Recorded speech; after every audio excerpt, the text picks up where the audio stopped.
Good evening, ladies and gentlemen, and welcome to a new episode of our program Newsroom Live. Today we are covering Egypt's latest projects in the field of green energy. My name is Amal Mukhtar. A short break and I'm going to be back with you.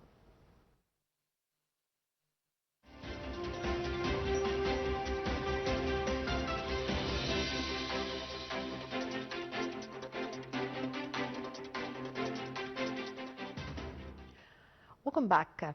Egypt is pressing forward with an ambitious transformation of its energy sector, aiming to become a regional energy hub. In recent days, a series of major announcements have been underscored the scale of this national effort. We have more in the following report.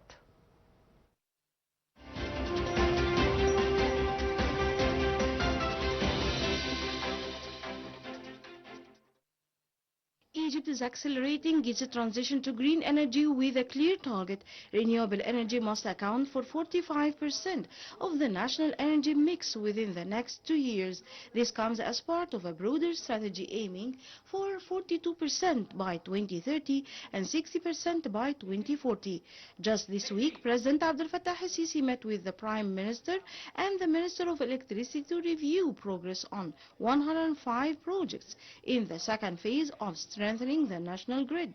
Among them is the Energy Valley project in Minya, one of the world's largest integrated clean energy initiatives, featuring 1.7 gigawatts of solar capacity and 4 gigawatt hours of battery storage. In parallel, the government approved the Abydos renewable energy project with $850 million investment, generating 1,000 gigawatts of electricity and creating 4,000 jobs. Meanwhile, the Komombo solar plant, a 200 megawatt facility, is moving forward with a $140 million loan, delivering some of Africa's lowest generation tariffs. International partnerships are key to this push. Just days ago, Egypt and the European Union announced a 690 million euros financing package to upgrade the electricity network led by the Egyptian Electricity Transmission Company. The project aims to integrate 22 gigawatts of renewable capacity by 2030, enough to power 10 million homes. Norway's Scatec is also deepening its commitment, announcing up to $5 billion in new investments over the next 2 years in solar, wind energy storage and green data centers. Scatec's portfolio already includes the Obelisk solar plant in Qina, 1.1 gigawatts of solar with battery storage, and the Shadwan wind project, one of Egypt's largest. On the green hydrogen front, Egypt has signed 16 memoranda of understanding and 7 binding framework agreements with global developers. A landmark $7.68 billion project with France aims to produce 1 million tons of green hydrogen annually. Green public investment has surged from 15% in 2020-2021 to 55% of total public investment this fiscal year, and Egypt was the first country in the Middle East and North Africa to issue green bonds valued at $750 million. With its vast solar and wind resources, strategic location and growing international partnerships, Egypt is positioning itself not just a national leader in clean energy, but as a regional hub powering the green transition across the Mediterranean and beyond.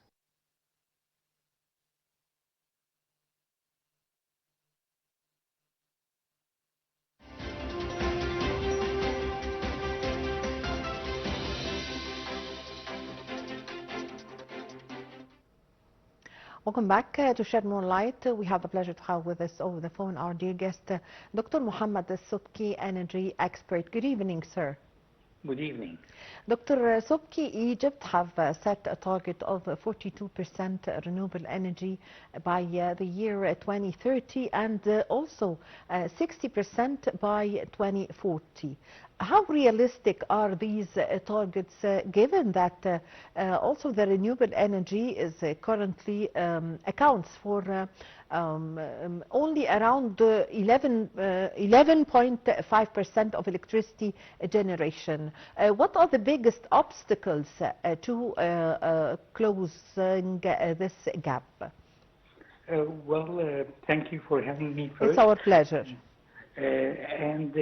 Actually, the targets you have mentioned are quite challenging, but they are possible, but they are quite challenging. What we can do is actually will increase the number of projects of generation of electricity from renewable sources, both on the large scale size as well as the small scale size. And these targets can be achieved if these projects are expanded. And we do have a strong legislative basis for achieving this. We have our constitution, which stated very clearly it is the responsibility of the state to promote renewable energies and their applications. We do have a renewable energy law, which was issued in 2014, which addresses five legislative schemes through which implementation of large size and small size renewable energy projects can be implemented. So in addition, of course, to this legislative basis, we do have a strong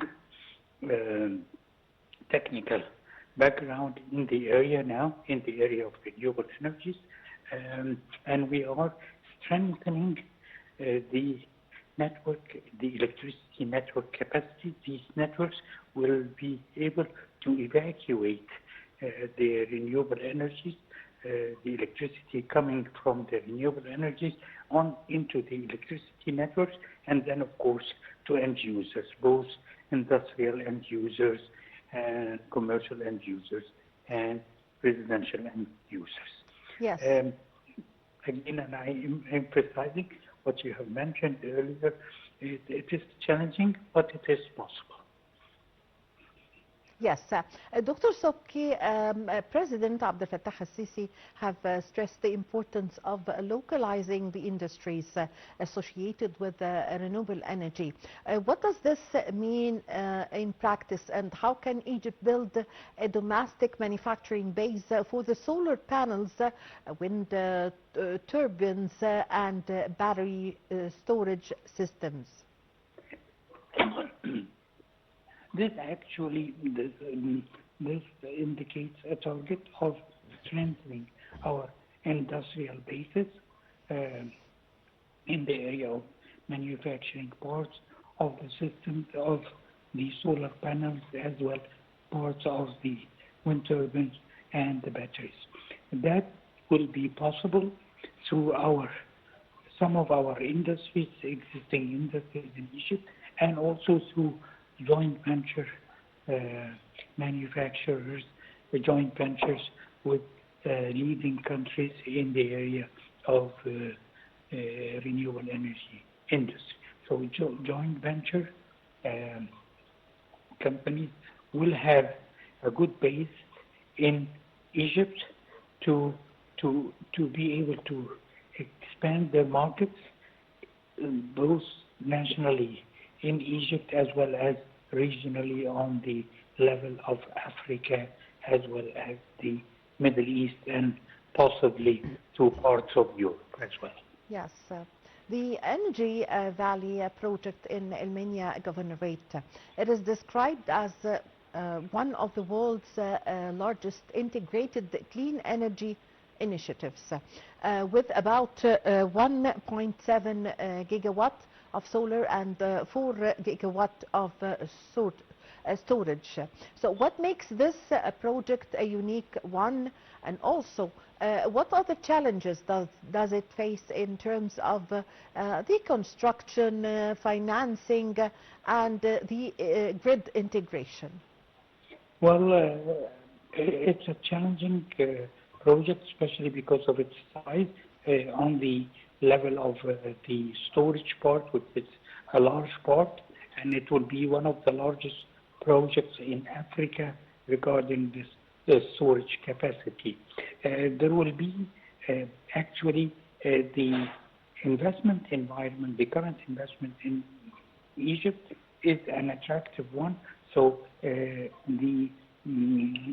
developers will find it easy to attract finance or to facilitate finance under good lending conditions to finance this project. But again, there is certain challenges regarding the integration with the network, and that's a technical issue which can be easily addressed by our local Egyptian engineers and staff who do have a relatively good experience based on the large amount of existing generation projects in the conventional energy generation areas, and as well as integrating renewable energies like the project in Bimben in the southern part of Aswan, where we are integrating 1.6 gigawatts of solar panels into the grid. So it's a technical challenge, but it's quite possible. Yes, Dr. Sobky, the government have approved the Abydos project with an 850 million investment and 400 job opportunities. How significant is it, the private sector's role in these mega projects, and what is the golden license mechanism, and how does it accelerate projects' implementation? What you have said is just an example of that the state is serious in achieving the targets you have mentioned earlier a few minutes ago, that we are facilitating, as a state, we are facilitating approvals to integrate or to ease the process of integrating new projects and new investments in the area. And of course, the participation of the private sector means that the investment environment is an attractive one, and the investors do have confidence in the investment environment in Egypt, and they are confident that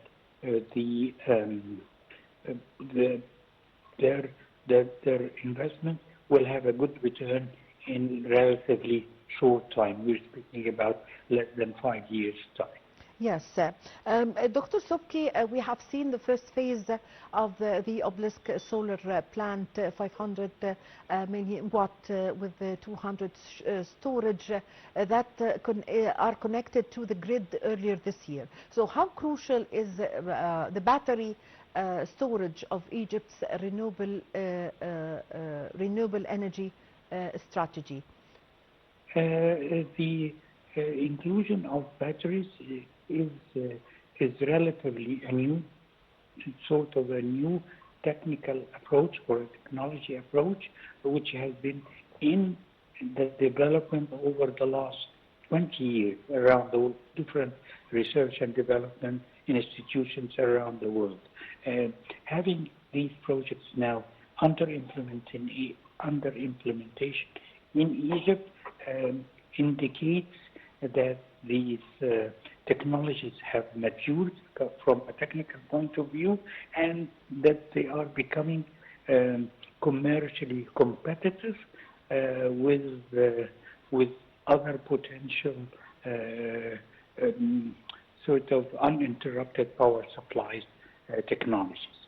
So it's so good that Egypt is one of the first places around the world who is looking into the implementation of battery storage projects with relatively large size as compared to the capacities, the conventional capacities in the system. Yes. Dr. Sobky, the EU have committed around 690 million euros to upgrade the Egyptian electricity grid, aiming to integrate to 22 gigawatt of renewable capacity by 2030. What does this partnership mean for Egypt's role as a regional energy hub, and how will this benefit the ordinary Egyptians in terms of electricity reliability and cost? Well, actually, this again shows the commitment of Egypt as well as international financial institutions, as well as the commitment of the European Union in supporting Egypt to strengthen its networks for the benefit of Egypt as well as the EU. Yes. That's something which is quite significant technically, and significant that it will increase the reliability of electricity networks within Egypt, as well as eventually the reliability or the transfer of some parts of the renewable energies from the Egyptian market to the European market, maybe in few years' time. Yes, Dr. Sobky, if we speak about the international companies, an example of the international companies who have met with Prime Minister Dr. Mustafa Madbouli yesterday is Carrick company, have announced $5 billion in new investments over the next few years. Why are international companies so interested or keen to invest in Egypt's green energy sector? What makes Egypt an attractive destination compared to other regional countries? It just shows that the investment environment in Egypt is a stable and reliable environment, and it shows that the government is committed in attracting foreign direct investments, and it shows also that the complexity of investing in Egypt is relatively simpler than other parts which can be competing with Egypt. So that will help eventually that to strengthen the possibility of being Egypt as an electricity hub as well as an energy hub between North African countries, between Egypt and deep Africa, as well as connecting to the Gulf area and eventually to Europe, of course. Yes, Dr. Sobky, the green public investments have jumped from 15% to 55% of total public investments. Is this level of the public investments, is it sustainable? And how is the government balancing the upcoming costs of the green transition against other pressing national priorities? It's definitely sustainable for a number of years until we reach a steady state in the area. It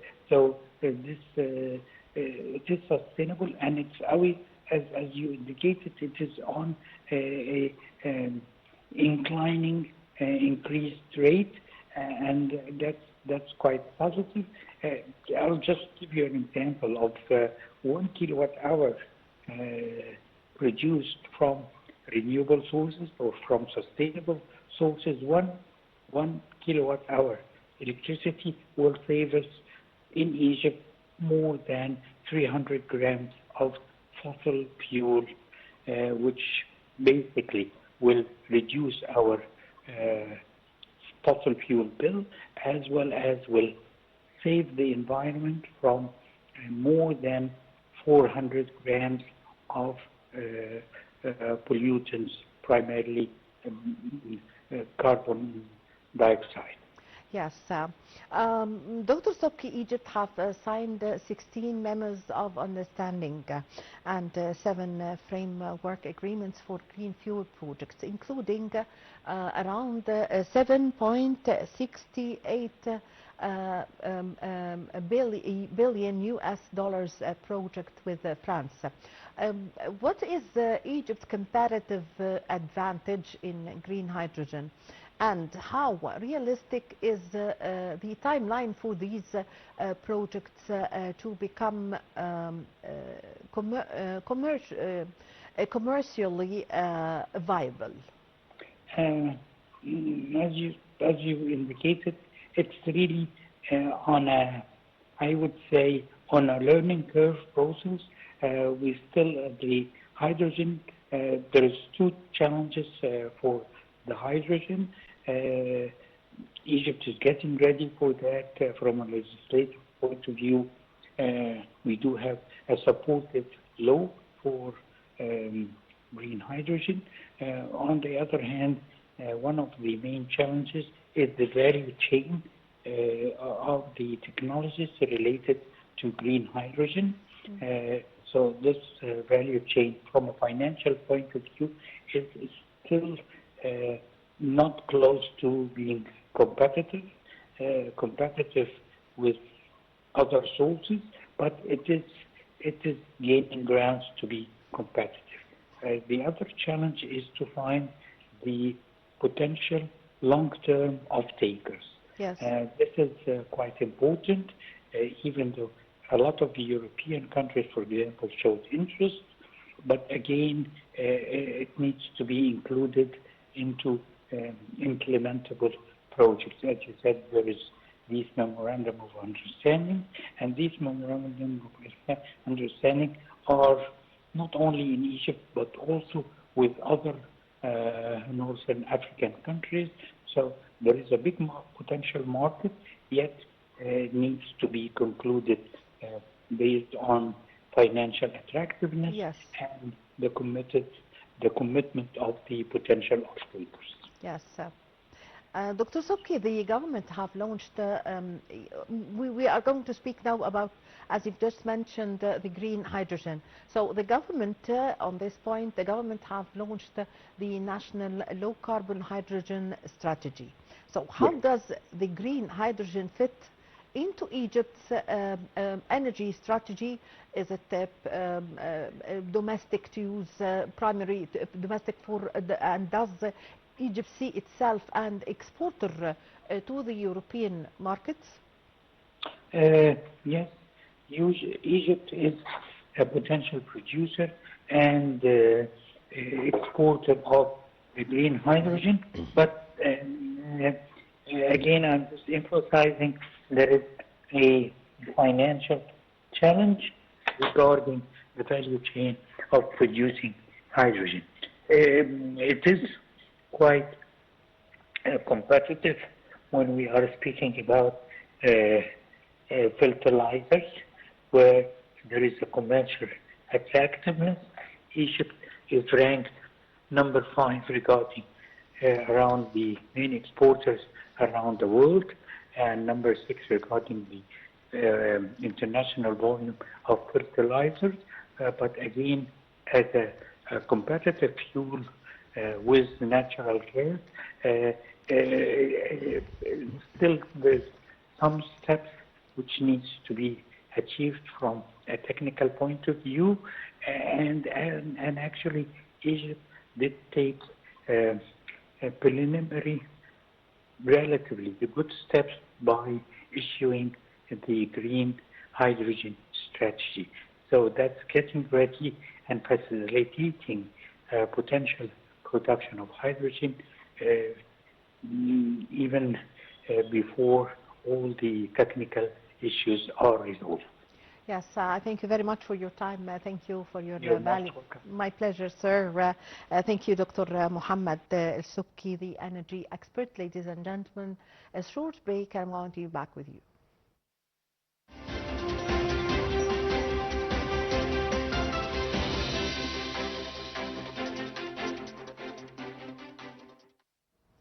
Welcome back. Norwegian renewable energy company SCATEC plans to invest up to $5 billion in Egypt over the next few years across several fields, including renewable energy-powered desalination, green data centers, solar and wind projects, battery energy storage systems, and also the infrastructure supporting the green transition, according to the cabinet statement.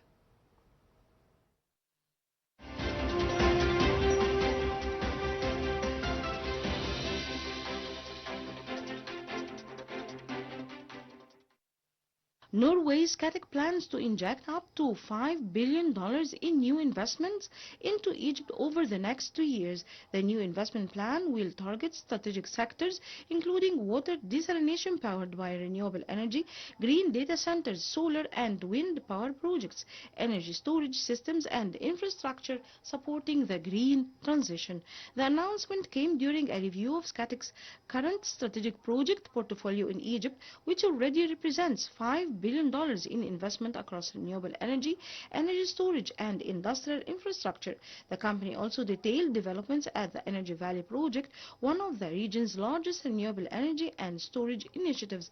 The project features 1.75 gigawatt of solar energy and 4 gigawatt hours of battery storage systems, aiming to provide stable, clean electricity around the clock to support industrial growth, attract local and foreign investment, and boost the competitiveness of the Egyptian economy. SCATEC officials stated that meeting target execution deadlines is a top priority for the company, stressing that these projects are essential elements in Egypt's strategy to enhance energy security, support industrial development, increase export competitiveness, and attract foreign direct investment. The company emphasized its full commitment to working urgently and in coordination with government entities and partners to accelerate execution schedules and meet all contractual obligations. Prime Minister Mustafa Madbouli affirmed the government's appreciation for the strategic partnership with SCATEC, noting that the company's projects align with state plans to expand reliance on renewable energy sources, increase their share in the energy mix, maximize natural resources, and reduce carbon emissions. Madbouli added that he maintains regular follow-ups on the project implementation status, and Minister of Electricity and Renewable Energy Mahmoud Hasmat described SCATEC as an important strategic partner for the domestic electricity sector, noting that the ministry closely monitors the project implementation. Hasmat said SCATEC's desire to expand its investment portfolio reflects confidence in Egypt's investment climate and growth opportunities, supporting the country's transition towards becoming a regional hub for clean energy. The meeting was held at the government headquarters in the new capital, was attended by Madbouli, Hasmat, Hossam SCATEC Chief Executive Officer, and other high-profile officials.